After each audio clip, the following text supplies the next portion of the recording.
On va pouvoir recommencer. Table ronde donc consacrée à l'allocation et à l'usage des ressources et les effets sur l'exercice de l'autorité, sur le respect, la reconnaissance.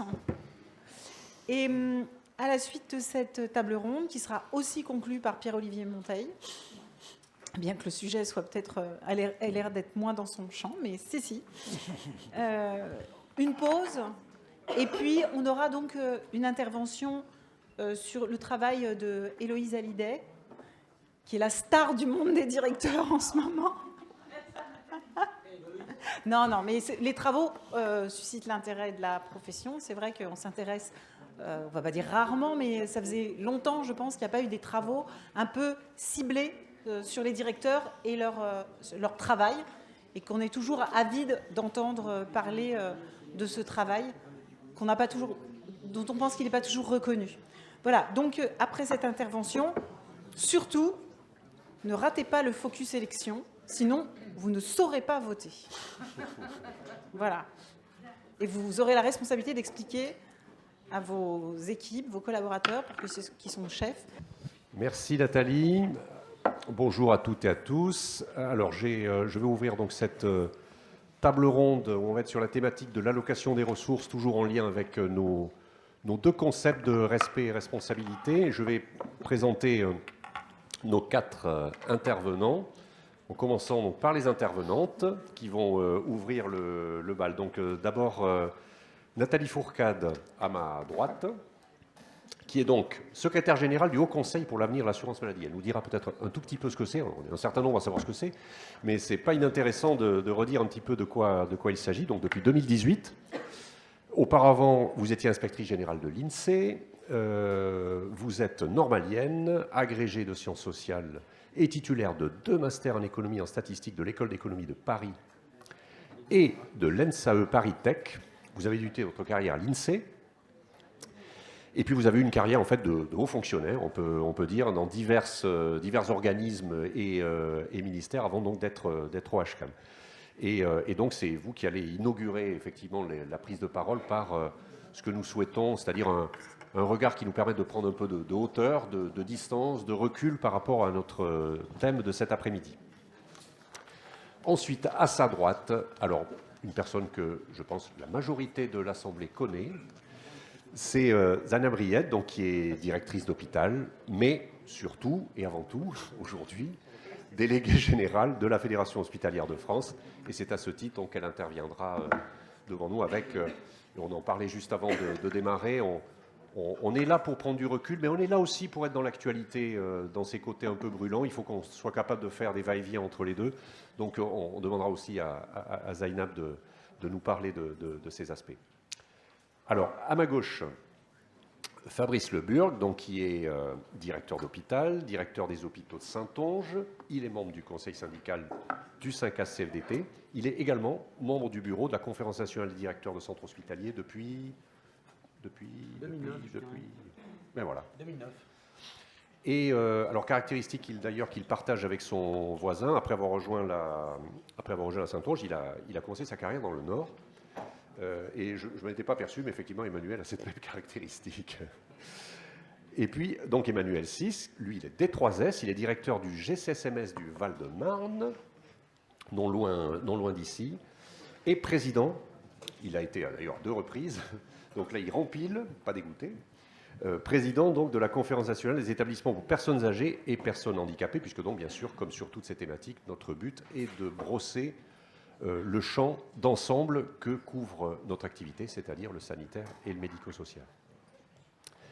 Donc sans plus attendre, je vais lancer les interventions en commençant par Nathalie Fourcade. Donc ce qu'on a prévu, c'est 4 interventions liminaires, relativement condensées, synthétiques, une dizaine de minutes, qui permettent ensuite d'être un peu dans l'interaction entre les intervenants. Et bien sûr, en résonance avec les questions et interpellations de la salle que nous espérons nombreuses, à l'instar de ce qui s'est passé ce matin. Donc Nathalie Fourcade, c'est à vous. Vous avez le difficile privilège de démarrer après cette pause déjeuner qui a été appréciée par tous. Donc on vous fait confiance. Et à noter que même pour qu'elle est arrivée en vélo, je crois bien que c'est la seule participante à être arrivée par ce mode de transport, ce qui est particulièrement adapté à la météo. À vous. Merci beaucoup. Et merci beaucoup pour cette invitation pour présenter les travaux du Haut Conseil pour l'avenir de l'assurance maladie sur la régulation. Donc, on m'a demandé de vous présenter d'abord en quelques mots le Haut Conseil. Donc, c'est une instance de concertation permanente sur les politiques de santé qui est rattachée au Premier ministre et qui comprend 70 membres, donc qui représentent toutes les parties prenantes du système de santé, dont les fédérations hospitalières et les confédérations syndicales, et en particulier la CFDT. Donc l'objectif de nos travaux, c'est donc de faire des propositions de réforme. Pour ça, on définit avec nos membres un certain nombre de thématiques à notre programme de travail. Et on a un travail à chaque fois assez long d'instruction qui est mené par le secrétariat général avec ses conseillers scientifiques pour essayer justement d'analyser toute la littérature, les données, faire des comparaisons internationales sur le sujet. Quand on lance les travaux, évidemment, on échange avec nos membres, on leur propose une feuille de route, on en discute, on fait des points d'étape et ensuite on rédige un projet de rapport avec des propositions qu'on leur soumet. Et alors souvent, ces premières discussions sont toujours très animées et très riches. Et pour nous, c'est vraiment très intéressant parce que ça illustre un peu, souvent on oppose deux modèles de programmation en santé, un modèle un peu technocratique qui correspond à la première étape que je vous ai décrite et qui est à la main du secrétariat général, et un modèle qu'on qualifie de plus pragmatique, où là on recueille les avis, les attentes des agents. Et nous, on essaye de faire le va-et-vient entre les deux pour avoir des propositions de réforme qui soient souhaitables à tout point de vue, parce qu'elles sont assises sur de la littérature, sur les preuves et les données, elles sont le plus objectives possible, et parce qu'elles correspondent aux attentes, au vécu des acteurs de terrain. Voilà. Et donc souvent, quand on fait notre premier jet de rapport, il y a un long travail de réécriture pour prendre en compte les remarques des membres. Mais je trouve que les rapports sont toujours bien meilleurs après ce long travail de réécriture que le premier jet du secrétariat général. Donc sur les questions de régulation, c'est ce qui justifie notre existence en fait. Sur les questions de régulation, donc le HCAM a publié notamment un rapport en 2021. On avait été missionné par Olivier Véran pour faire des propositions de réforme de la régulation financière du système de santé, et en particulier de l'ONDAM. Et donc le constat qu'on a fait est vraiment très convergent avec le paragraphe introductif de la table ronde sur le fait que la régulation du système de santé était trop court-termiste. Mais ça, c'est pas exclusif du système de santé. À la même époque, la commission Arthuis faisait le même constat pour l'ensemble des politiques publiques. Donc trop court-termiste et trop centré sur la dimension financière de la régulation. Et donc ne donne pas aux acteurs la visibilité nécessaire pour se projeter et décourage les initiatives.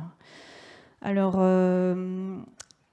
on a essayé, donc, face à ce constat de système perfectible, on a essayé de chercher des exemples étrangers, et ces comparaisons internationales nous ont confortés dans l'idée que mettre en place une régulation efficace du système de santé, c'est quelque chose de très complexe, et à l'étranger, on trouve des questions communes et très peu ou voire pas de solutions. Ça veut dire comment mieux réguler le système de santé pour aller au-delà de la dimension financière et prendre en compte les autres dimensions économiques, enfin, sur la situation économique des acteurs, l'état de santé de la population, comment se placer dans une perspective pluriannuelle qui permette de ne pas sacrifier des dépenses qui ont un coût à court terme, mais qui rapportent à long terme, notamment celles que vous avez listées dans le paragraphe introductif de la table ronde, investissement, prévention, etc.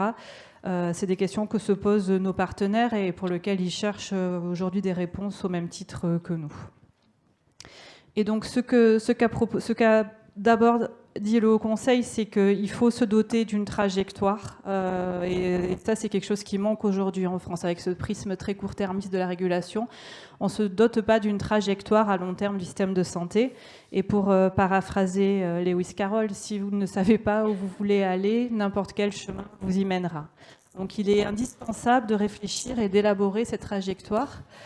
Et le point de départ, ça doit être le sens qu'a le système de santé pour toutes ces parties prenantes. Et donc les discussions techniques ensuite sur les mécanismes précis de la régulation, sur la gestion financière ne viennent qu'après. Mais le point de départ, ça doit être les valeurs communes, l'objectif d'améliorer la santé de la population.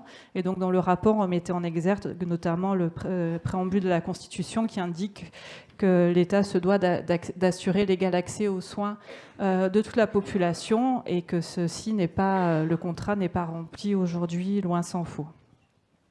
Donc partir d'objectifs de santé, forcément, pour définir une trajectoire et en déduire une régulation du système de santé, avec des grandes priorités qui sont celles qu'on répète depuis longtemps, mais pour lesquelles il faudrait se donner plus les moyens de nos objectifs, donc réduire les inégalités de santé, faire intervenir en amont dans le cadre de promotion de la santé et de santé dans toutes les politiques, réduire la mortalité prématurée évitable qui reste élevée en France. Voilà, ça c'est des listes de priorités possibles, mais qui ne sont pas très originales. Et évidemment, donc il faut définir des priorités pour éviter de trop diluer l'action publique. Et évidemment, ça ne veut pas dire que les sujets dont on n'a pas parlé, on arrête de s'en occuper. Donc il faut continuer à traiter les problèmes existants, mais bien identifier les sujets qu'on veut traiter en priorité. Une fois qu'on a défini ces priorités en termes d'état de santé, il faut définir les services requis pour atteindre ces priorités. Ça, c'est aussi quelque chose qu'on ne fait pas aujourd'hui. On ne réfléchit pas en termes de services à rendre à la population. On ne définit pas un cahier des charges des services qui doivent être rendus dans tous les territoires et adaptés en fonction des caractéristiques de la population. Et cette liste de services à rendre à la population doit être définie de façon très précise et constituer une mission de service public dans laquelle l'activité des offreurs de soins doit s'inscrire. Alors c'est déjà le cas pour l'hôpital évidemment, mais peut-être qu'on en discutera. Mais en tout cas, dans le dernier rapport qu'on vient de sortir sur l'accès aux soins, qui était très centré sur les soins de proximité, on dit que c'est le cas aussi pour toute la médecine libérale qui doit s'inscrire dans le cadre de cette mission de service public. Et ce n'est qu'une fois qu'on a défini ces services requis qu'on peut déterminer les moyens humains, matériels et financiers à mettre en regard de ces services à rendre et s'assurer que les moyens dont on dispose sont cohérents avec les objectifs qu'on s'est fixés. Et souvent, on raisonne à l'envers. On essaie de mailler le territoire avec tel et tel type d'offreurs de soins, ce qui devient de plus en plus difficile aujourd'hui avec la pénurie de ressources humaines. Et en supposant que si on arrive à mailler le territoire, les services qu'on n'aura pas pris la peine de définir vont être rendus comme par miracle. Donc je l'ai dit, c'est très important de définir une cible, une trajectoire à 5 ans, à 10 ans pour le système de santé, pour que les efforts de tous ensuite aillent dans le même sens. Et c'est important de se doter, d'avoir cette cible en tête, y compris lorsqu'on réfléchit aux mesures d'urgence à court terme. Et souvent, la vocation du HCAM, c'est plutôt de travailler dans la prospective, et souvent nos membres nous ramènent à la crise actuelle, à l'urgence à court terme. Et donc on a vraiment un va-et-vient entre les deux, parce que par exemple, dans notre dernier rapport sur l'accès aux soins, on avait une première partie donc on a publié en septembre, on a une partie sur les mesures d'urgence à court terme et une partie sur la cible de moyen-long terme. Mais il faut avoir toujours cette cible en tête, comme je le disais, pour s'assurer que les mesures d'urgence qu'on prend à court terme sont compatibles avec l'horizon qu'on s'est fixé. Je donne un exemple. Un des objectifs importants dans le système de santé, c'est de promouvoir la coordination entre tous les acteurs qui restent insuffisante. Et dans un contexte de pénurie de ressources, on peut avoir la tendance à étendre les prérogatives des acteurs qui sont présents sur un territoire, qui peuvent se mettre à travailler en autonomie, et ça peut nourrir les phénomènes de concurrence entre acteurs qui sont préjudiciables avec la cible qu'on se donne à moyen terme, qui est vraiment de faire en sorte que tout le monde travaille en équipe et de manière coordonnée. Voilà, donc cette cible permet aussi de réfléchir aux outils de régulation et de dire qu'il faut qu'on renforce les outils de régulation à moyen terme pour avoir moins besoin de recourir aux outils budgétaires à court terme qui sont efficaces pour freiner à court terme la dépense publique, mais qui ne sont pas forcément les plus efficaces à moyen terme. Et donc, je vais vous donner un exemple sur l'Ondam, donc une proposition qu'on avait faite dans notre rapport de 2021. On avait dit que quand il y a des risques de dépassement de l'Ondam, vous êtes bien placé pour savoir qu'un des outils les plus faciles à manier, c'est les budgets hospitaliers. Et donc, ça fait partie des leviers qu'on actionne en premier parce qu'ils sont très réactifs et à la main du régulateur. Mais ils ne sont pas forcément les plus adaptés aux causes du risque de dépassement de l'Ondam. Et donc, pour remédier à cette difficulté, une des propositions que nous avons faites dans le rapport, c'est de se doter d'une provision prudentielle pluriannuelle, de dire on va voter l'Ondam plus cette provision, et quand il y a un risque de dépassement, on va pouvoir puiser dans cette provision pour continuer à payer les dépenses et se donner le temps d'analyser les raisons du dépassement. Et si c'est le prix, je vais dire n'importe quoi, si c'est le prix de produits de santé qui explose sans qu'on y voit de raison particulière, dans ce cas-là, il va falloir se doter de mécanismes permettant de réduire ces produits de santé. Si c'est une épidémie d'une ampleur qu'on n'avait pas prévue, dans ce cas-là, on se dit qu'il n'y a aucune raison de vouloir freiner la dépense. C'est un phénomène qui justifie ce dépassement. Donc, une provision prudentielle pluriannuelle. Et puis des outils de moyen terme sur la pertinence des soins pour mettre en place une régulation qui soit plus médicalisée et donc liée aux objectifs de santé qu'on s'est donnés et qui parlera plus aux acteurs. En fait, c'est réfléchir vraiment dans un cadre de pathologie par pathologie, comment mettre en place des soins efficients. Plutôt que de réfléchir à un niveau plus macroéconomique sur les dépenses prises dans leur ensemble. Donc revenir à un niveau qui parle aux soignants, c'est-à-dire les malades et comment on les soigne en fonction de leur pathologie, plutôt que regarder des agrégats financiers plus macro qui leur parlent beaucoup moins. Donc une régulation plus médicalisée et plus économique qui se donne les moyens de voir l'impact des décisions qu'on prend sur le niveau de l'Ondam, par exemple, sur la situation économique et financière des acteurs.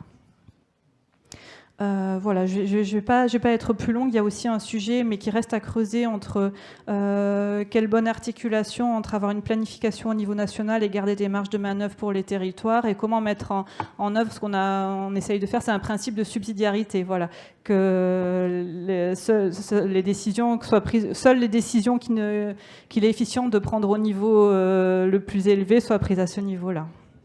Voilà, en conclusion, je dirais que effectivement, tout le monde est conscient de la situation de crise actuelle.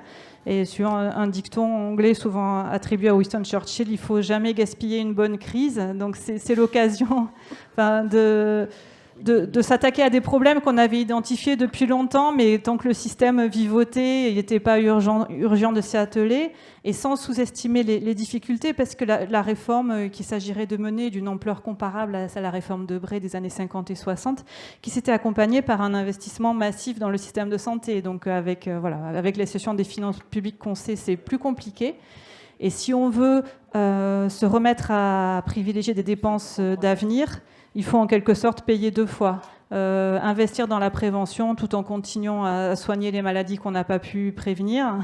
Investir dans la modernisation des organisations tout en continuant à financer des organisations qui n'ont pas un fonctionnement efficient. Je vous remercie. Alors, je me tourne donc façon de parler, vers Zainab Ried qui prend le relais donc avec son intervention donc en tant que déléguée générale de la Fédération hospitalière de France. Merci Zainab. Merci d'abord à vous de m'avoir convié à cette table ronde et merci également d'avoir choisi cette thématique qui restitue bien l'ampleur de l'enjeu et l'ampleur des réformes à mener pour effectivement repartir des besoins de santé publique pour repenser les règles budgétaires. Alors je voudrais d'abord vous saluer les travaux de l'HCAM, qui a fait des propositions importantes en matière, et précises, notamment pour réformer l'Ondam.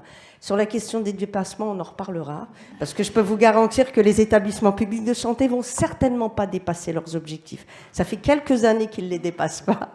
Donc, mais je sais que mais bon, c'est vrai qu'on pourrait comprendre cela. Alors, peut-être déjà au niveau global. En premier lieu, parler du financement des établissements de santé implique, selon moi, de dézoomer et de se poser la question du financement de tous les acteurs de santé. Le premier constat que l'on peut faire, qui peut sembler paradoxal au regard des besoins importants et des tensions extrêmes budgétaires que nous connaissons tous, c'est que la collectivité nationale n'a jamais autant dépensé aujourd'hui pour la santé. L'ONDAM en 2023 représentera 244 milliards contre 205 début 2020 avant Ségur, c'est 40 milliards de plus. Deuxième constat, l'ONDAM est un tout, et vous l'avez rappelé, qui englobe les dépenses de ville, des établissements, avec une régulation d'ensemble.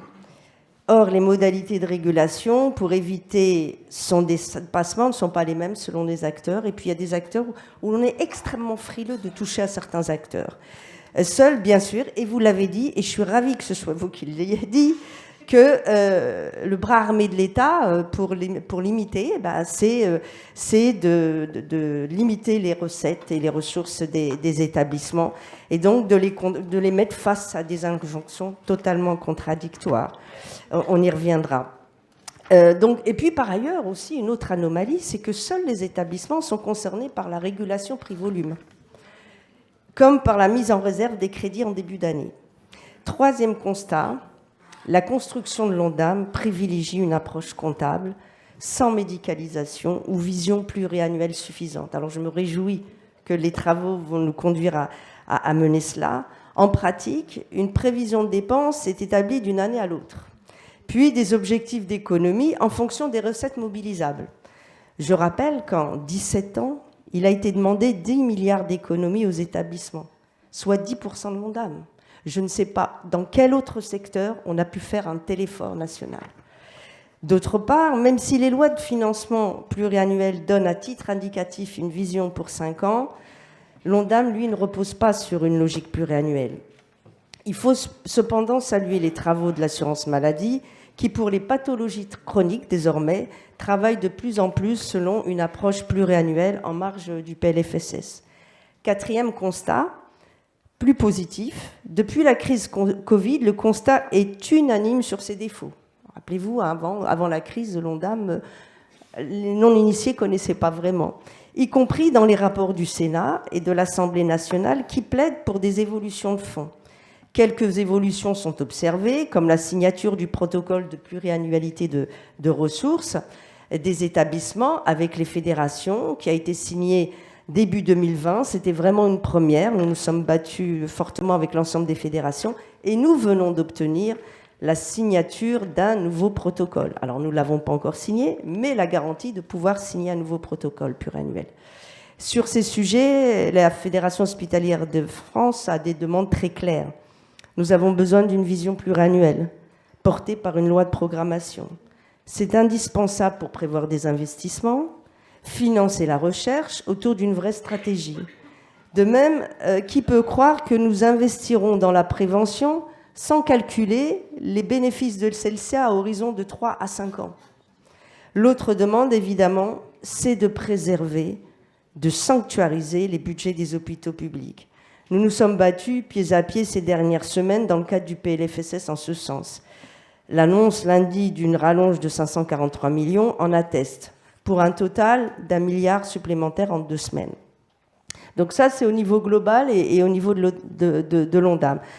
Alors au niveau des établissements, changer les règles et assumer de choisir. Au-delà de ce niveau macro, si l'on se situe au niveau des modes de financement des établissements et des libéraux, j'observe que, hormis des évolutions à la marge, les règles ont été pensées il y a 30 ans et ne correspondent plus aux besoins. Les défauts sont connus, la prévention n'est pas ou peu financière, la logique de parcours n'est pas compatible avec l'éclatement des modes de financement, notamment dans le privé où le paiement à l'acte domine. Il faut aussi changer de logiciel et penser la performance autrement, sans se limiter à une approche purement financière qui se fonde sur l'IPDMS ou la marge brute. Un système de santé performant doit répondre à des objectifs de santé publique, améliorer effectivement la santé de la population, une accessibilité géographique et économique des soins, une qualité des pratiques cliniques, une pertinence des soins et des actes prodigués, et puis bien sûr une place toujours prépondérante à l'innovation, à la recherche, puisque c'est au service du patient et au service de la population. Ce changement de logiciel, cette évolution des règles, c'est un combat au service du sens. On l'a vu pendant les vagues Covid de 2020 et 2021, partir du patient, ça crée l'unité. La situation aujourd'hui est particulièrement difficile budgétairement. L'inflation est une inquiétude de tous les jours. Des injonctions contradictoires, je le disais tout à l'heure, par exemple en matière d'intérim demeurent. Et même si on fait évoluer les règles, il restera des difficultés qu'il ne faut surtout pas méconnaître. Mais c'est aussi l'honneur, et je suis très heureuse de le dire ici, mais c'est aussi l'honneur et le sens du métier de directeur qui consiste en une éthique de la responsabilité. Choisir entre des options toujours aussi difficiles, voire de plus en plus difficiles. Des choix difficiles qu'il faut quelqu'un pour les assumer.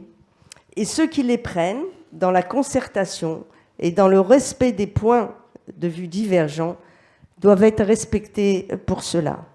Et j'ai envie de dire, avant d'aborder des points d'actualité, sur votre thématique respect, responsabilité, je rajouterai d'autres R.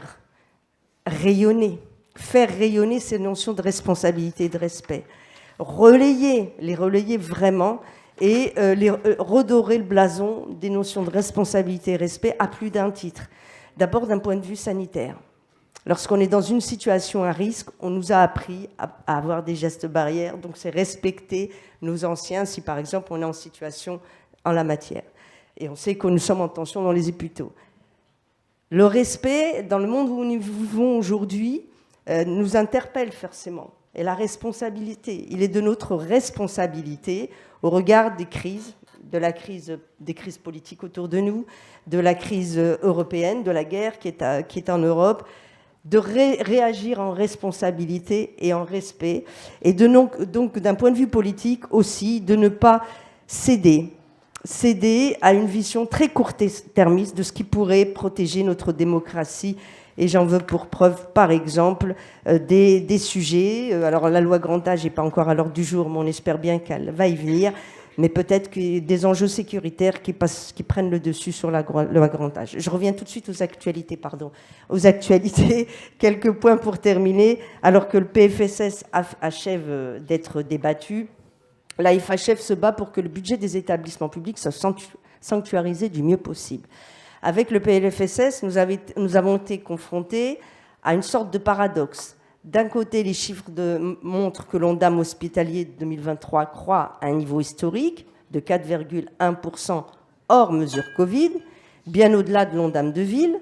Et de l'autre, à cause de l'inflation, des épidémies Covid qui perdurent, de la bronchiolite, nous avons considéré que des mesures complémentaires devaient intervenir. Avec le président Arnaud Robinet, nous avons rencontré la Première ministre et le ministre de la Santé et de la Prévention pour les alerter sur cette situation difficile, à la fois en 2022 et à la fois pour 2023. Pour 2022, nous considérons qu'un geste devait être fait pour couvrir les surcoûts Covid importants.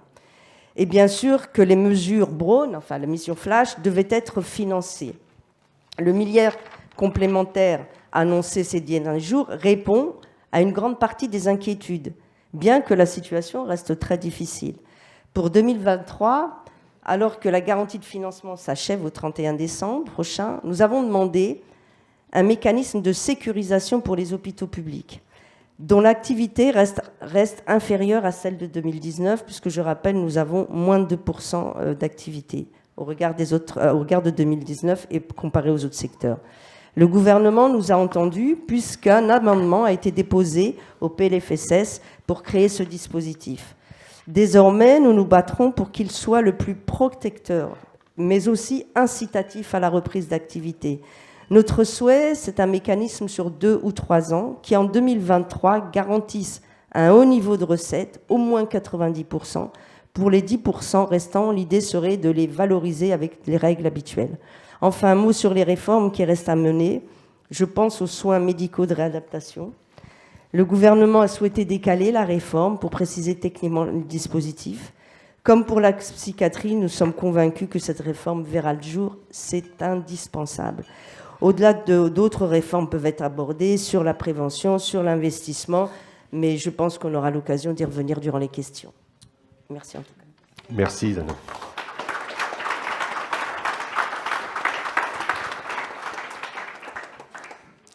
Fabrice, comment vas-tu poursuivre cette opération de, comment on dit, redorage de blason? Non, de rayonnement. En tout cas, une vision d'acteur de terrain. Alors, pour ceux qui le connaissent, Fabrice, c'est un acteur de terrain, mais c'est aussi quelqu'un qui réfléchit beaucoup. On va voir. Oh, ça, non, on est sûr que tu réfléchis. Après, bien sûr, maintenant, ta mission, c'est de nous faire passer le fruit de tes réflexions et qu'on puisse effectivement avoir cette fois un va-et-vient entre le concept et la pratique que tu observes sur ton territoire et ton établissement. Alors, court terme, long terme, je vais vous parler du monde d'avant. Et puisque, en fait, pendant 10 ans, on a fonctionné en tant que directeur d'hôpital dans un champ microéconomique qui a été la tarification de l'activité, qui est très cohérente et qui est un mécanisme de marché. Donc, c'est assez logique d'être dans le court terme. Peut-être aussi, juste redire que par rapport à ce que vous avez dit sur la régulation sur l'Ondam, tout le monde, en effet, n'a pas été à égalité entre les différents secteurs, mais aussi à l'intérieur même de notre secteur public, tous les secteurs n'ont pas été à égalité. C'est-à-dire la variable d'ajustement de l'Ondam a été concentrée sur la psychiatrie française, sur le médico-social, et c'est, comme par hasard, les deux endroits où la crise est la plus profonde. Petite parenthèse.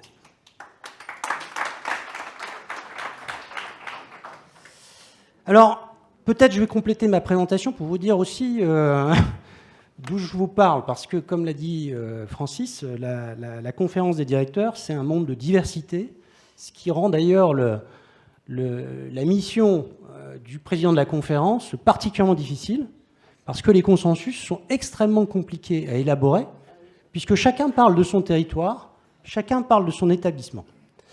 Alors, si sur ce sujet j'ai quelque chose à vous dire, c'est aussi parce que finalement j'ai travaillé dans 2 types d'établissements, déjà, par rapport aux effets microéconomiques de la T2A. Je travaillais à 15 km d'un CHU, dans une agglomération, où la demande de soins, c'est forcément la population très dense fois les pathologies, en plus une population très malade. Donc une forte demande et potentiellement une forte offre, puisque j'étais en plus l'ancien directeur des affaires médicales du CHU de Lille, et je me retrouvais, il travaillait à 10 km, donc je connaissais tous les PUPH, pour mettre en place des équipes médicales, augmenter mon offre et faire fonctionner la T2A, fastoche. Je me croyais bon directeur d'atteindre une marge à 10 points au bout de 2 ans de fonction. Puis je suis parti quelques années plus tard en Charente-Maritime, un territoire où je ne connais personne, je ne connais pas les profs de Bordeaux, je ne connais pas les profs de Poitiers, à 100 km des 2 CHU, dans un territoire rural où la population est dispersée et où les moyens hospitaliers aussi sont dispersés. Beaucoup plus difficile de rentabiliser les plateaux techniques, beaucoup plus difficile d'être un gagnant de la T2A.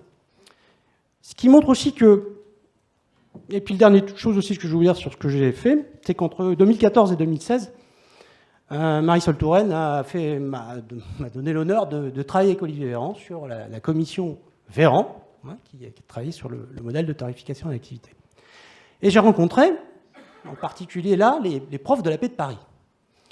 Les profs de la Paix de Paris, bon, la Paix de Paris n'est pas gagnante dans le modèle T2A parce qu'ils utilisent beaucoup de ressources. Mais au-delà de ça, ils ont une vraie lecture et critique fondamentale, idéologique, au sens noble du terme, de ce mécanisme qu'on a mis en place à partir de 2009. C'est une critique radicale, donc on a cité Alain Chupio, la dictature des chiffres. C'est une critique autour de qu'est-ce qu'un mécanisme de marché induit sur le comportement des acteurs. Est-ce que ça a transformé la médecine? Je suis directeur d'hôpital, c'est pas moi qui vais le dire, si on a transformé des pratiques à cause de la T2A. Mais en tant que directeur d'hôpital, je peux vous dire qu'on a transformé largement l'organisation de l'offre de soins. On ne se comporte plus en T2A comme on se comportait avant.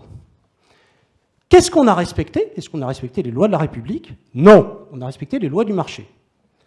Et je vais vous le démontrer. Donc, en T2A, qu'est-ce qu'il faut faire pour bien gérer son hôpital? dans les règles du jeu de la tarification à l'activité.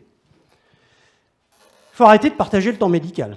Donc, ce que vous avez dit sur les filières, enfin, ça a une certaine limite. Il faut quand même avoir un peu de SSR pour être sûr que sa DMS baisse, mais grosso modo, il faut quand même beaucoup plus concentrer la ressource humaine médicale.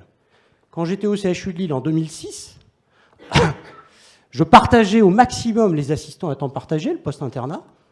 Quand je suis basculé en tant que directeur des affaires médicales en 2009, même CHU, même DG qui avait toujours la vision régionale, on a commencé à dire, ouh là là, finalement le post-internat, il faut arrêter de le partager. Et puis on va créer des postes qu'on ne créait pas avant, à l'activité, en calculant la recette marginale versus le coût marginal de l'activité. On a beaucoup moins partagé la ressource humaine médicale. Donc on a moins irrigué un certain nombre de territoires. Donc déjà, on a géré la ressource médicale différemment avec ce mécanisme de marché. Deuxième chose qu'on a fait, on a fait une course au volume. À tous les niveaux de la graduation des soins. CHU de Lille 2004-2006, mon premier mandat au CHU de Lille, 2002-2006, on se concentrait sur le PMCT lourd. On rejetait en réseau l'activité sur d'autres acteurs de soins. Après 2007, 2008, 2009, on a fait exactement l'inverse. La maternité Jeanne de Flandre est passée de 4000 accouchements à 6500. On a tué 2 autres maternités dans le territoire. Avec moins de soignants. On est en train de le payer. C'est-à-dire qu'on a augmenté la productivité des actes par soignant de manière de 100% pratiquement, puisqu'on a baissé dans le même temps de 10 équivalents temps plein les effectifs de Jeanne de Flandre, alors qu'on augmentait d'un tiers les accouchements. Et les accouchements de premier niveau. C'est-à-dire que le métier du CHU, c'était plus le métier du CHU. Deuxième chose qu'on fait, donc la graduation des soins a été touchée, c'est-à-dire que tous les acteurs ont couru après les docteurs pour faire la même chose. Donc là, c'est quelque chose qui n'est pas forcément vu. Dans les critiques habituelles, on dit c'est de la concurrence, etc. Mais c'est plus grave que ça. C'est-à-dire que la structuration des filières, elle est déstructurée par le mécanisme d'allocation. Deuxième chose, chose que tout le monde a fait, on a tous couru à aller chercher l'atteinte critique par spécialité. Donc une course à la puissance médicale, coûte que coûte, avec une déformation de la valeur ajoutée. Avant que le marché de pénurie sur les ressources humaines médicales se mette en place, la T2A a été très clairement un facteur d'inflation de la rémunération du facteur qui ramenait le budget. Par rapport au respect de la réglementation, tout ce qu'on s'est dit sur le contrôle de l'égalité sur les dépenses de l'ordonnateur, on a tous appris pendant 10 ans à sortir de ces règles du jeu, puisque la règle du jeu, c'était de faire des recettes et avoir la plus forte marge brute possible. Un directeur d'hôpital, quand il allait voir son ARS, l'ARS, il ne lui demandait pas s'il payait le médecin 10 000 euros alors qu'il devait le payer 5 000 euros. Il devait regarder, si on arrivait à avoir, avec 10 000 euros, 2 millions de recettes en plus, parce qu'un médecin, c'est 1 million de recettes en plus, un chirurgien, c'est 2, pour les plus productifs, je parle. Finalement, la balance entre le coût marginal supplémentaire d'une masse salariale qui explose, médicale, versus l'addition de recettes que tu générais dans ton EPRD, dans ton établissement, tu passais pour un bon directeur. Alors, il y avait un autre élément, c'était le monde d'avant, mais c'était il n'y a pas tellement longtemps, on l'a oublié déjà, parce qu'il y a eu 2 ans de crise où on essaye de faire différemment, où vous regardez LinkedIn, vous jouerez bienveillance tous les 4 minutes, mais l'hôpital de 2010-2019, c'est pas ça. C'est beaucoup d'argent pour le haut de la pyramide, parce qu'il faut aller chercher de la performance et allonger les files actives, et une compression extrêmement forte de la masse salariale du petit peuple de l'hôpital. C'est des titularisations qu'on ne fait pas, c'est un volant de contractuel laissé à 30%, c'est à l'intérieur de l'hôpital ce qui se passait dans la société française, c'est-à-dire une inégalité qui n'a pas arrêté de croître. C'était lié au modèle d'allocation des financements. Dans un modèle de marché, vous payez fort la compétence stratégique, et les autres, c'est l'armée de réserve des travailleurs, comme dirait un monsieur qui s'appelle Marx.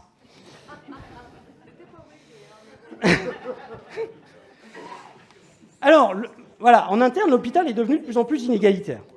Ce qu'il faut aussi dire, c'est que le mécanisme de marché, c'est super quand vous êtes partie des gagnants, et c'est super difficile quand vous êtes sur les territoires qui deviennent des trappes à pauvreté. Parce que la T2A, c'est un mécanisme autant entretenu. Moi, j'ai eu les deux établissements. Je caricature un petit peu parce que dans mon affectation actuelle, j'en ai un qui est plutôt gagnant à la T2A et l'autre qui est plutôt perdant. Ce qui est ça qui est bien quand on a des directions communes comme Francis, on a sur son territoire l'ensemble des situations.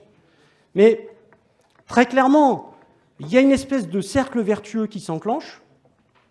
Des équipes qui se structurent, du management hospitalier de haut niveau, comme on l'a vu ce matin avec le docteur Goupil, des équipes médicales qui deviennent des vrais stratèges. Voilà, bon, donc ça, ce cercle vertueux s'enclenche. Marge brute, investissement, hôpital moderne, plateau technique de pointe. Et puis à côté de ça, vous avez des structures qui s'enfoncent dans des trappes à pauvreté, avec le cercle qui s'enclenche dans l'autre sens. C'est-à-dire une espèce d'appauvrissement total, humain, financier, obsolescence, des moyens techniques de fonctionnement qui fait qu'on n'est même plus en sécurité et rien n'est corrigé. Et alors attention, c'est que si le marché mettait les ressources au bon endroit, ça serait formidable, la main invisible. Mais la main invisible en santé, ça ne marche pas.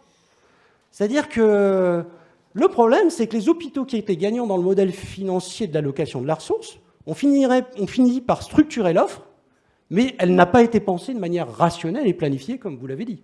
C'est la loi du marché qui fait finalement un acteur à émerger. Est-ce que c'était là qu'il fallait qu'il émerge? Eh bien, on n'en a pas discuté. Et on n'en a pas discuté non plus en démocratie sanitaire. C'est-à-dire qu'il n'y a pas eu de débat démocratique sur là où il fallait mettre l'offre. Voilà. Donc, moi, j'ai pris au sérieux ce que disait Grimaldi, ce que disait Gervais, c'est-à-dire cette critique un peu radicale de du modèle économique, qui est une critique idéologique qui est sérieuse quand même, hein, qui est pas... Voilà. Bon. Alors, il y a des bons aspects dans la T2A. Ça a permis à l'hôpital public de résister, parce qu'on est dans le modèle de la concurrence, au secteur privé lucratif. Hein, ça nous a permis de... D'ailleurs, on ne s'attendait pas à ce qu'on résiste autant. Hein. Je pense que... Hein, voilà, on s'est réveillé, notamment en chirurgie. On a repris des parts de marché alors qu'on dormait. Voilà. Mais, quand même, voilà. Je voulais aussi dire la sanction du marché. Parce que j'ai entendu ça beaucoup sur le débat, par exemple, l'année dernière ou en 2020, sur la marge brute, garantie de financement, comme voilà, qu'est-ce qu'il fallait donner au ministère en termes de critères pour allouer les dépenses quand on n'a plus la T2A, pour allouer les recettes quand on n'a plus la T2A. On va garder la marge brute historique antérieure. Oui, parce qu'il y a des établissements bien gérés, hein, puis il y a les autres. Bah, en ayant eu dans ma carrière finalement les deux situations, j'ai pas l'impression d'être moins bon maintenant que quand j'étais à Lille. Je pense que j'ai plus d'expérience. Pourtant, en 2 ans, j'ai mis Seclin à 10% de marge brute. Et après 6 ans d'efforts, je suis toujours à 4-5% en Saintonge. Pourquoi? Parce que, je suis désolé, dans un marché, vous avez des externalités positives ou négatives, mes amis.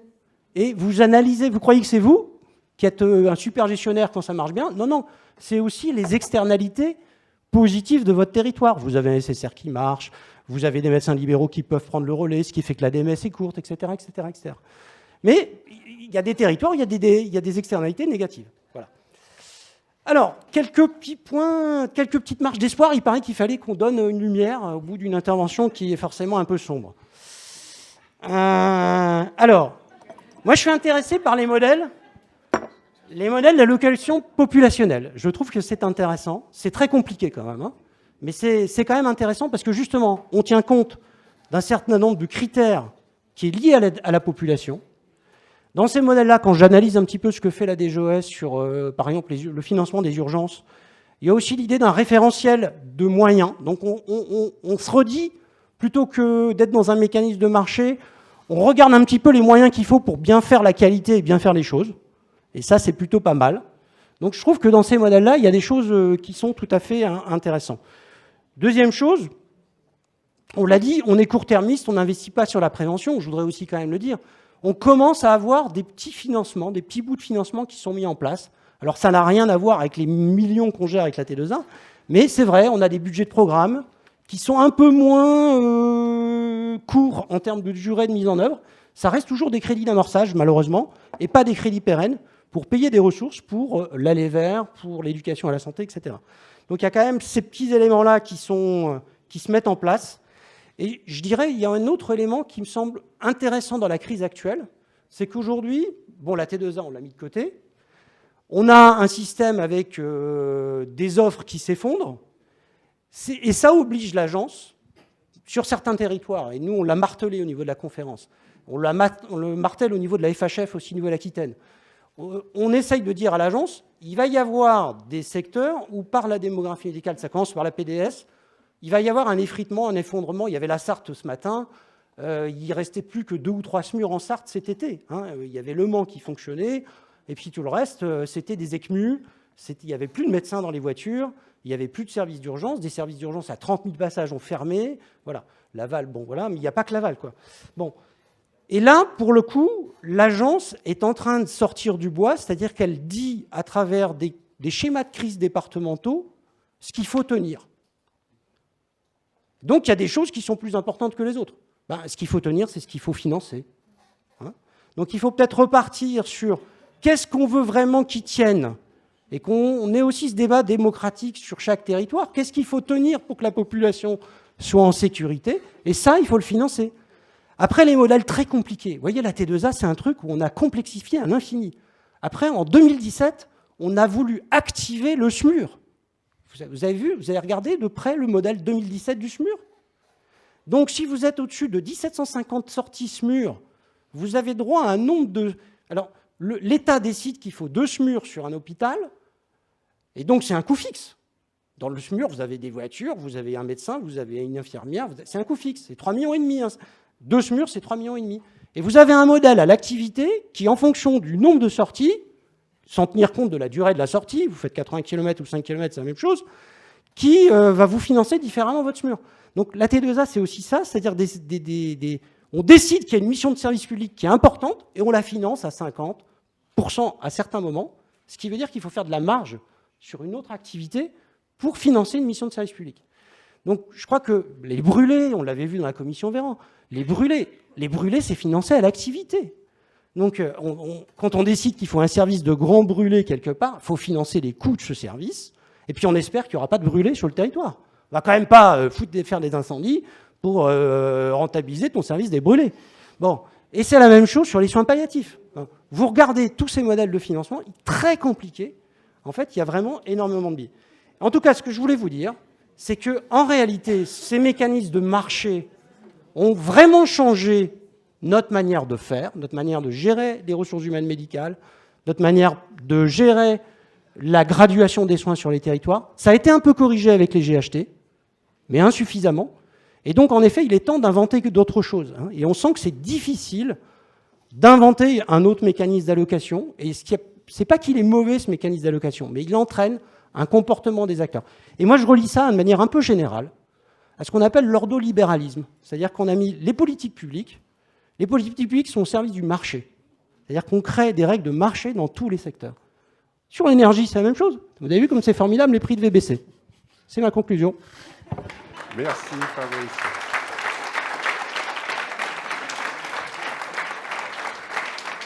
Emmanuel, tu as le difficile privilège donc de reprendre la balle au bond. Alors, avec d'ailleurs une transition quand même qui s'impose, c'est que Fabrice a souligné à quel point le médico-social, dans sa globalité, avait servi de variable d'ajustement avec la psychiatrie dans la maîtrise générale de l'ONDAM de la décennie 2010. Donc là, de par tes responsabilités de chef d'établissement, donc là aussi, dans deux territoires différents, mais qui ont peut-être plus de points communs que ce que Fabrice a décrit, mais aussi avec ta casquette donc, de président de la conférence. C'est à toi de prendre cette balle au bond. Merci beaucoup. Bonjour à tous. Je n'avais pas nécessairement pensé à cette introduction, mais Fabrice m'y fait penser. Au fond, dans la manière dont tu as abordé cette réforme et qui aujourd'hui, depuis maintenant de nombreux mois, ou plus exactement de nombreuses années, décriée dans ce qu'elle a entraîné et que tu as parfaitement décrit, au fond, on a un peu le pendant dans le médico-social avec des modalités d'allocation financière, budgétaire, qui également provoquent, peut-être pas tout à fait de la même manière et pas avec les mêmes leviers, mais un certain nombre d'effets particulièrement pervers. Et on a extrêmement du mal, sinon une impossibilité aujourd'hui, subi ou choisi, ce sera une discussion qu'on pourra avoir d'ailleurs, à changer de modèle. Et au fond, comme si, d'une certaine manière, ces réformes qui sont à la fois derrière des problématiques très techno, extrêmement complexes, emmènent des choix fondamentaux, et tu as eu raison de rappeler cela, impossibilité, en tout cas constatée à ce stade, de changer de modèle d'allocation financier. Je ne vais pas être beaucoup plus gai dans ma présentation et je vais essayer de conclure effectivement avec peut-être quelques traits d'espoir, mais peut-être dans un premier temps m'appesantir sur un diagnostic pas très réjouissant. L'image, quand je réfléchis à l'activité EHPAD, puisque c'est celle-là dont je vais vous parler aujourd'hui plus particulièrement, et notamment à travers l'expérience que je peux vivre dans le groupement que je dirige et que j'administre, mais aussi avec la casquette de président de la conférence. C'est beaucoup d'établissements qui vont extrêmement mal, mais ça, évidemment, vous le savez tous. Et l'image qui me vient, c'est celui d'un bateau en pleine tourmente. Alors, je vais filer la métaphore maritime de ce matin, nombreuses fois reprise, mais du bateau en pleine tourmente qui malheureusement, clairement, est en train de couler.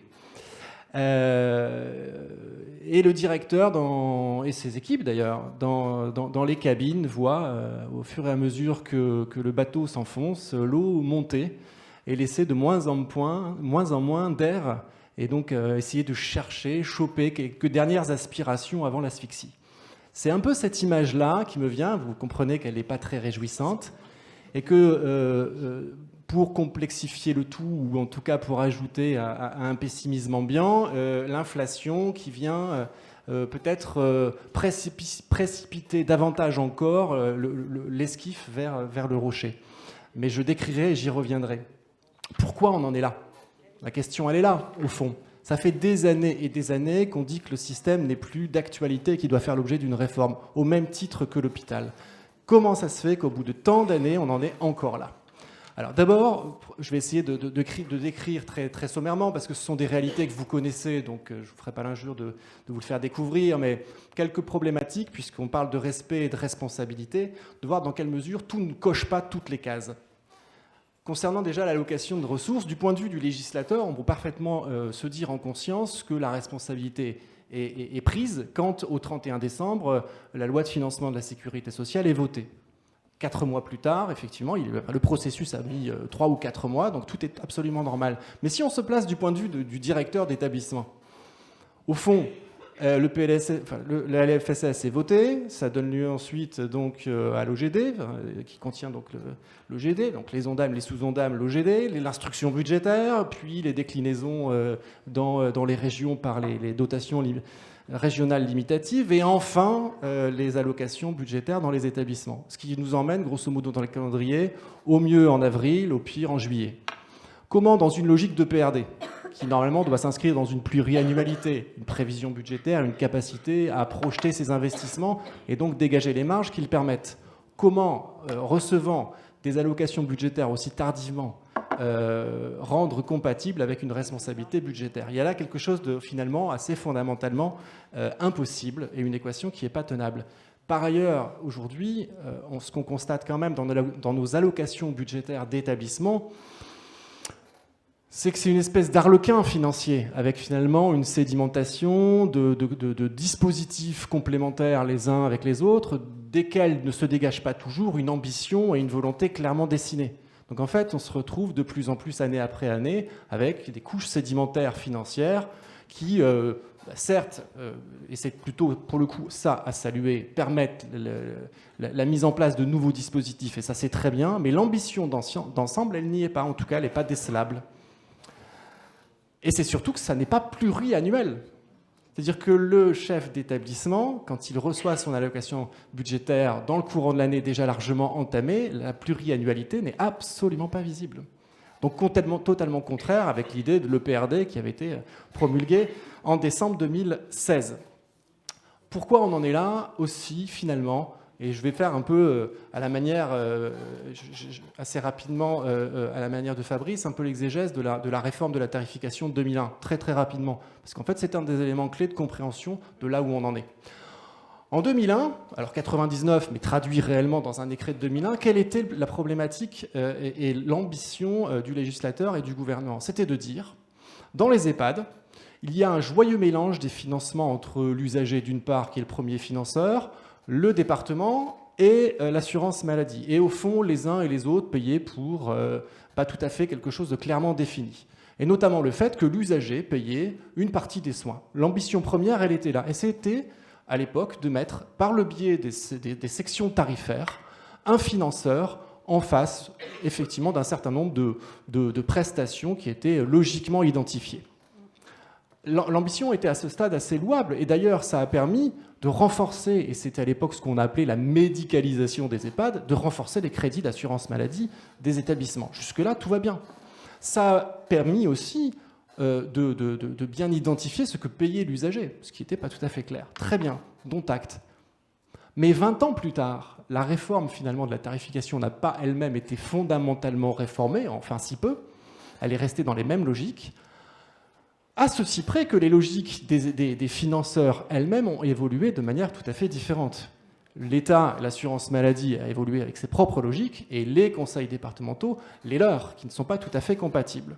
Et finalement, depuis aujourd'hui, on constate quelque chose qui n'a pas fait l'objet d'une modification fondamentale de cette réforme et avec pour autant l'ambition initiale complètement contredite par la réalité constatée. C'est-à-dire que c'est une espèce d'étanchéité attendue. Aujourd'hui, c'est une porosité totale. Et pour le coup, aujourd'hui, on ne sait plus vraiment qui paye quoi, entre l'assurance maladie, le conseil départemental et les usagers. Et en fait, on est finalement dans une espèce de situation totalement inverse à celle qui était attendue en 2001. Pourquoi? La première, c'est la réforme de l'EPRD. Du point de vue du gestionnaire que je suis, aujourd'hui, je suis censé, ou je suis appelé à ne plus finalement véritablement regarder les sections tarifaires. Moi, mon ambition, c'est d'être capable de construire, de rénover et de tenir l'outil dans un bon état. Donc de dégager une CAF. La CAF, je ne vais pas la regarder à la section tarifaire, je vais bien la regarder globalement. Donc déjà, la réforme de l'EPRD est totalement contradictoire, et du point de vue du trésorier, c'est comme ça de toute façon qu'il regarde les choses.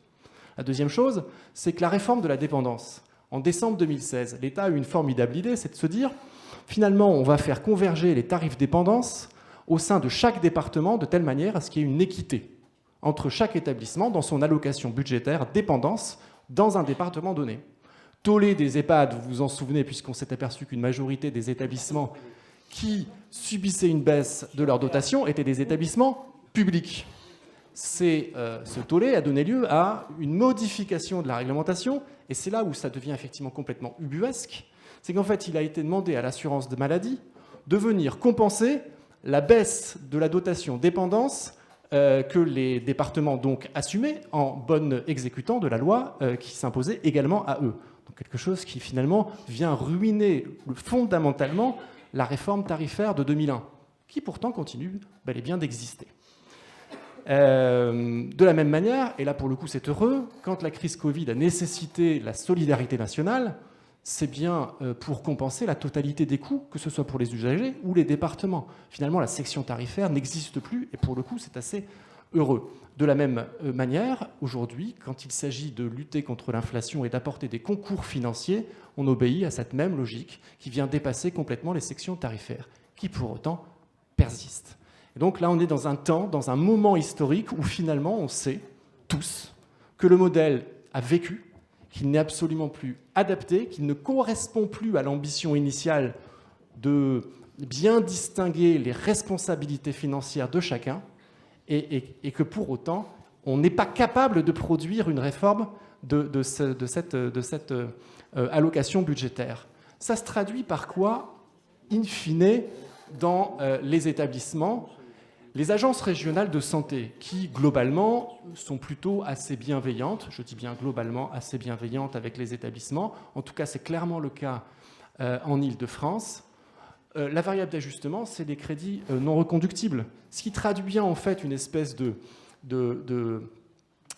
d'incohérence globale, d'un système qui ne permet pas de correctement rémunérer les établissements, mais avec lesquels finalement on va pouvoir trouver des logiques de presque équilibre, avec des crédits non reconductibles qui sont distribués année après année dans une illisibilité pluriannuelle totale.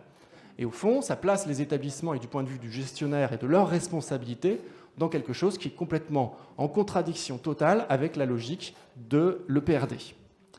Et donc, ça appelle à une modification évidemment assez fondamentale de l'allocation budgétaire de nos établissements. Et c'est là où en fait on bloque. C'est-à-dire que je me souviens très bien d'une discussion dans le bureau de Raymond Lemoigne en 2019 ou 2020, j'ai oublié, pardon, 2019 je crois, où au fond on allait véritablement engager la loi grand âge et où il y avait une maturité quasi unanime et que le pas était presque franchi. Et donc, dans cette discussion nocturne avec Raymond Lemoigne et ses équipes, on évoquait les pistes de réforme. Et la piste de réforme principale, c'était de se dire, sortons de l'allocation solvabilisée d'une part par l'État et l'assurance maladie au titre du forfait soins, et d'autre part par les départements au titre de la dépendance, dont je rappelle par ailleurs qu'elle-même est en partie payée par l'État. C'est-à-dire qu'il y a quelque chose qui passe par la CNSA. Et donc un concours au département. C'est-à-dire que les concours au département de la CNSA sont alimentés par des crédits d'assurance maladie. Ah ouais, ok. À un moment donné, il y a quand même quelque chose qui dysfonctionne et qui ne peut plus être lisible. Et donc, à l'époque, le cabinet a parfaitement en tête qu'il a une occasion qui vise à, au-delà de la réforme qui peut paraître très technique, qui en fait ne l'est pas, c'est de fusionner les sections soins et dépendance, et donc d'arriver à une forme de solvabilisation globale, et de profiter de la sorte à augmenter les ratios en personnel des EHPAD. C'est-à-dire que cette opération-là technique était finalement le chemin de passage vers l'amélioration des établissements. Et de mener de front, peut-être dans une moindre mesure en termes de priorité nationale, même si ce n'était pas encore complètement arbitré, la question du bouclier, puisqu'il fallait aussi protéger les usagers d'une augmentation inéluctablement à la hausse des tarifs d'hébergement. On sentait qu'il y avait cette maturité. Finalement, entre d'une part les gilets jaunes une fois, la crise sanitaire une autre fois, et puis l'inflation pour terminer, tout ça est en train de creuser définitivement, enfin j'espère franchement pas Zeynab, et on luttera tous les uns et les autres ensemble, peut-être la tombe de la loi grand âge, nous ne l'espérons pas.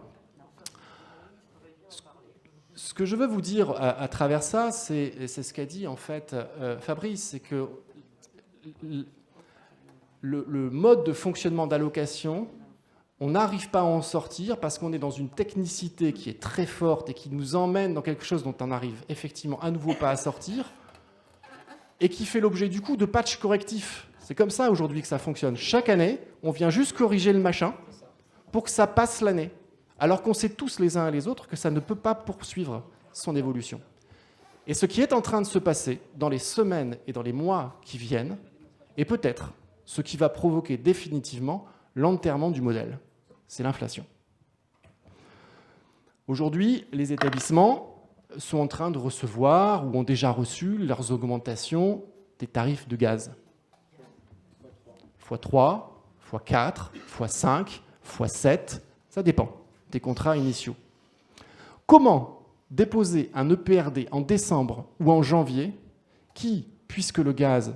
Alors on a su que, effectivement, pardon, j'ouvre une petite parenthèse, on a su que les EHPAD, et dernièrement par décret, faisaient l'objet, effectivement, du bouclier tarifaire. Mais on sait aussi, pas totalement d'ailleurs, que ça n'amortira que partiellement.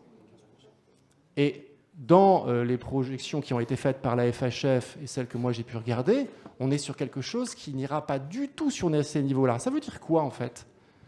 Puisque c'est payé par l'usager, c'est 3, 4, 5, 6, 7 euros de plus là maintenant, tout de suite, immédiatement pour 2023. Sinon, ça plonge de fait les établissements en déficit. Étant entendu par ailleurs que les conseils départementaux, pour la majeure partie d'entre eux, se sont bien gardés de s'exprimer sur ce sujet qui est épineux, pour ne pas dire retardement. Donc on se retrouve l'hypocrisie poussée à bloc, mais dans un niveau qui place les directeurs d'établissement dans une responsabilité qui normalement ne devrait pas être la leur. Et avec quelque chose qui de toute façon, soit on ferme les yeux, on fait voter le PRD avec un tarif qui sera finalement de plus 2-3%, et le déficit va être majeur, les problèmes de trésorerie vont être importants, et au fond, c'est ajouter une nouvelle pierre à la difficulté budgétaire d'établissements qui sont déjà fragiles. Donc je ne sais pas. Ce que je sais absolument, c'est que là, pour le coup, on est juste au bord du gouffre et qu'il va falloir en sortir. Quelques messages d'encouragement néanmoins. Il y a quand même quelques signaux un peu favorables, au-delà de l'urgence que je viens d'évoquer. On ne peut pas nier le fait que même si aujourd'hui le contenant existe, le contenu est encore très light, mais il y a quand même eu une cinquième branche.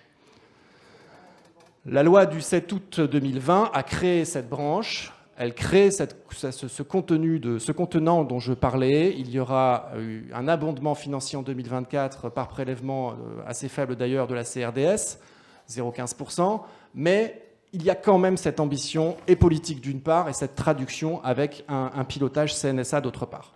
Deuxième point d'encouragement, on sort de cette logique uniquement annuelle avec une projection pluriannuelle enfin, avec les crédits d'aide à l'investissement pour les établissements qui se traduisent par des PAI. Des PAI un peu plus ambitieux, mais avec un retard de notre parc public tellement important qu'au fond, même si l'État, et je le comprends, quand il explique et présente le Ségur de la santé en disant « Regardez les EHPAD, le médico-social, c'est 1,5 milliard, plus 600 millions pour le numérique, 2,1 milliards, c'est du jamais vu. » C'est vrai. Mais il y a un retard tel que de toute façon, ça ne suffira pas et loin s'en faut.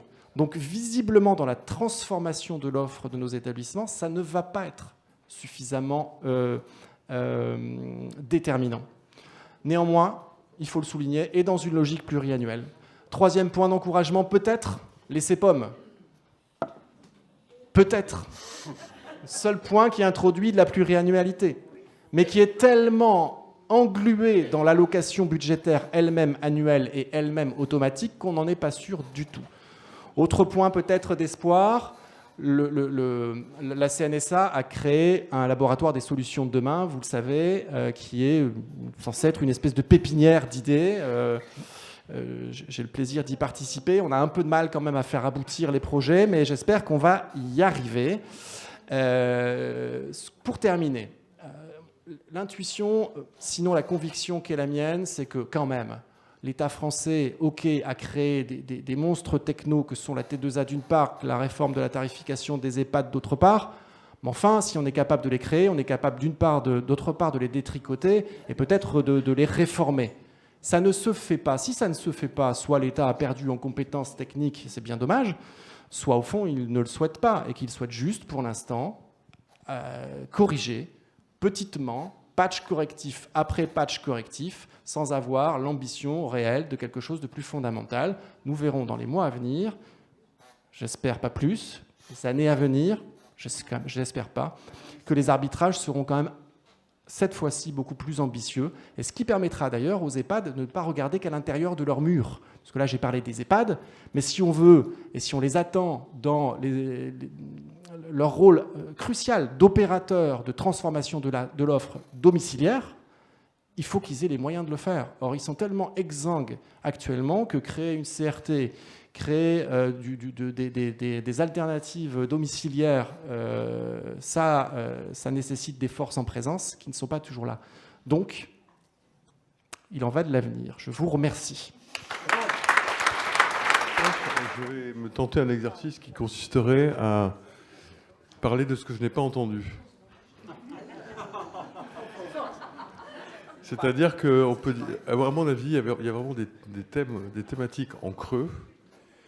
Alors, du coup, ça me met dans un rôle le martien de service, comme ça, qui débarque, qui dit « Mais pourquoi vous parlez comme ci alors qu'on pourrait parler comme ça ?» Et donc, premièrement, j'exagère un peu parce que certaines choses ont été, dans ce que je veux dire, ont été effleurées. Premièrement, ce serait la différence entre deux mots qui sont très proches, mais qui sont très différents. C'est la prospective et la perspective. C'est-à-dire que la prospective et la perspective, ce sont deux mots que, dans un texte de 1967, Ricoeur applique à la planification économique, ce texte s'appelant « Éthique et prévision économique ». Et donc, ce qui l'intéresse beaucoup, c'est de voir que la planification à la française, en souplesse, etc., se met en place. Mais on voit bien que son inquiétude trois croix, c'est la technostructure. Et donc, l'idée, c'est que prévoir est une chose, mais qu'on peut le faire en termes de prospective, c'est-à-dire, on peut dire, de façon rationnelle. Alors que la perspective, ce serait de le faire de façon raisonnable. C'est-à-dire qu'on n'est pas dans une fantaisie de pur caprice, mais qu'est-ce qui se passe entre les deux? C'est qu'ils avaient une rationalité économique, technocratique, d'expertise, éventuellement scientifique, etc., qui a toute sa légitimité, mais qui ne parle que d'une... On pourrait le faire dans un laboratoire, si vous voulez, dans un bocal. C'est une logique qui se déroule à propos autour d'elle-même. Le seul élément qui est absent dans ce cadre-là, c'est ce qu'en pensent les gens. Et donc, c'est là où on passe de quelque chose qui est purement rationnel à quelque chose qui serait raisonnable, au sens où ça deviendrait acceptable. Le mot acceptabilité, on en a beaucoup de fois entendu parler pendant tout le Covid et le confinement, etc. C'est-à-dire qu'un certain nombre de personnes bien intentionnées avaient en tête qu'on pourrait faire comme si. Et du coup, la question suivante, c'est, oui, mais si on fait comme si, est-ce qu'on ne veut pas le souk et la révolution demain matin pour tout le monde, quoi. Donc la rébellion, la révolte, quelque chose qui soit justement, qui ne soit pas supporté. Donc l'idée, c'est comment est-ce qu'on passe, notamment dans le champ de la santé, du raisonnable du rationnel au raisonnable, donc de la prospective à la perspective, quelque chose qui soit partageable et auquel on croit. La différence étant, donc on passe au tamis des possibilités de pure logique, au tamis de l'éthique, en fait, au tamis des mœurs. Où en sommes-nous? Bon, et me semble-t-il tout spécialement par rapport à des perspectives de qu'entendons-nous par la santé. Et c'est là où, à mon avis, il y a la plus grosse difficulté, c'est que c'est une question limite impossible, à mon avis. On peut faire des sondages. Alors, est-ce que vous êtes que pensez-vous? Analyse de satisfaction du patient qui sort de CHU un tel. Moi, je trouve c'est limite ridicule parce que moi, je vois très bien en tant que... Je m'arrive souvent d'animer des sessions de formation et donc il est prévu par la procédure qu'en sortie de formation, on dresse une évaluation. Les gens ils vont dire oui, je suis content parce que vous avez l'air sympa, on a bien mangé, on était bien chauffé, c'était intéressant. Mais en termes d'assimilation, si on fait 3 jours sur d'éthique professionnelle, il est évidemment beaucoup trop tôt pour évaluer quoi que ce soit sur le sujet, parce que ce sera dans 6 mois qu'on pourra voir si ça a vraiment germé, etc. Donc, qu'est-ce que vous attendez de la santé? Là, ça me paraît vraiment difficile de cerner ça, alors même qu'il le faudrait. Bon. Donc ça, c'est un premier sujet. Alors, bon, je suis peut-être très naïf et peut-être qu'il y a plein de choses que je ne connais pas sur le sujet, mais je trouve la question, elle se pose, quoi. Bon. Deuxièmement, quelque chose que je n'ai pas entendu évoquer, c'est non seulement l'offre de soins, la rencontre entre une offre et une demande, mais la manière... Tout bêtement, comment la médecine s'enseigne-t-elle en faculté aujourd'hui? Bon, moi, c'est limite anecdotique. Mon précédent médecin traitant, généraliste, a pris sa retraite.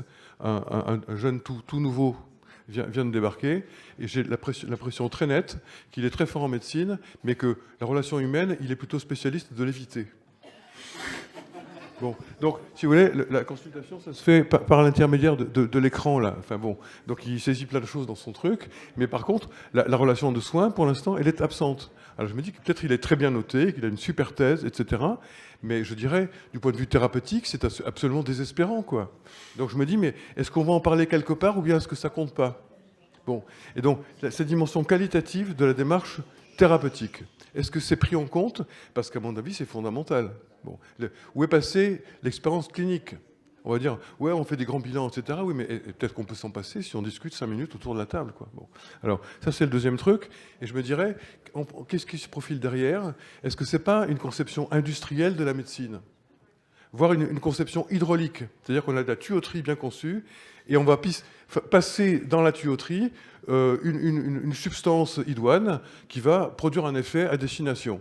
C'est la négation de la relation thérapeutique. Bon. Donc je me dis, est-ce qu'il est possible de penser autrement en termes relationnels? Enfin, pour prendre un truc très vieux, c'est l'expression de Freud qui dit 3 métiers sont impossibles, il dit ça en tant que médecin. gouverner, éduquer, soigner. Impossible, parce que si on se situe dans une perspective verticale avec le soignant qui sait et le soigné qui subit. Il dit, ben, si on est comme ça, ah ben, c'est plombé, c'est perdu d'avance. Et donc l'idée, c'est une démarche de co-accompagnement où chacun est coproducteur de la démarche et va aboutir ensemble à quelque chose. Ce qui suppose, bon, dans sa bouche à lui, ça s'appelle le transfert. Voilà. Donc il y a quelque chose qui fait que l'un se porte vers l'autre, et s'il y a un écran entre les deux, ben, ça ne va pas le faire, quoi. Bon, donc est-ce que cette dimension-là est prise en compte? Et enfin, troisièmement, je suis frappé aussi, on cherche sous toutes les coutures différents systèmes. Système étant le mot, donc un système, c'est quelque chose qui fonctionne tout seul. Et je me dis, mais est-ce qu'on n'a pas en fait en tête une espèce d'idéal d'une société automatique? Que le système est bien conçu, on appuie sur le bouton, ça s'autorégule et ça marche tout seul. Et alors, donc ça, c'est la main invisible de Adam Smith, c'est exactement ça. La cybernétique de Norbert Wiener, c'est exactement ça. Et il me semble que dans ces différents cas, ça correspond à une situation où il y a une crise fondamentale de la légitimité du politique. Donc on botte en touche en disant, bon, par le politique, ça ne le fait pas. Donc on va chercher un système de tuyauterie qui va en tenir lieu. Bon, mais est-ce qu'il n'y a pas aussi à réfléchir là-dessus, quoi? Comment faire pour que... Et de ce point de vue-là, je pensais à la subsidiarité. Je me dis, mais voilà, peut-être que ça peut se régler au niveau du département, de la commune, de l'établissement, de la relation patient, etc., plutôt que de grosses usines anonymes, quoi. Alors bon, excusez-moi.